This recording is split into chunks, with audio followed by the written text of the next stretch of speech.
तर मी तुमच्यासोबत आज संध्याकाळचं रुटीन शेअर करणार आहे. स्वागत आहे तुमचं आमो डेली ब्लॉगिंगमध्ये. तर आज आम्ही संध्याकाळी 5च्या टायमिंगला निघालो होतो शेताकडे.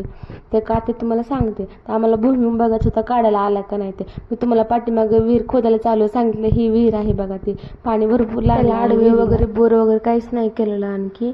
आणि आम्ही तसंच निघालो भुईमुगाच्या शेताकडे. आणि जाता जाता कडीपत्त्याचं झाड दिसलं. हे आपल्या शेतामध्ये आहे बरं का, कारण आज डाळभाताचा बेत होता म्हणून कडीपत्ता घेतला.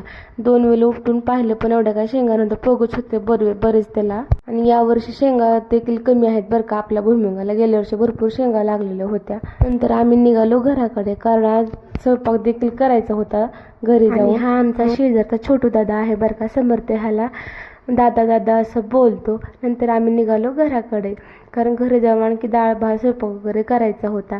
किचन वगैरे आवरून घेतलं, कारण सकाळी स्वच्छ किचन बघायला भरपूर आवडतं बरं का. उद्या पौर्णिमा असल्यामुळे हा चंद्र असा काहीसा दिसत होता. चला भेटू उद्याच्या ब्लॉगमध्ये. पण तुम्ही सबस्क्राईब लाईक करायला विसरू नका. भेटू उद्या. Bye bye.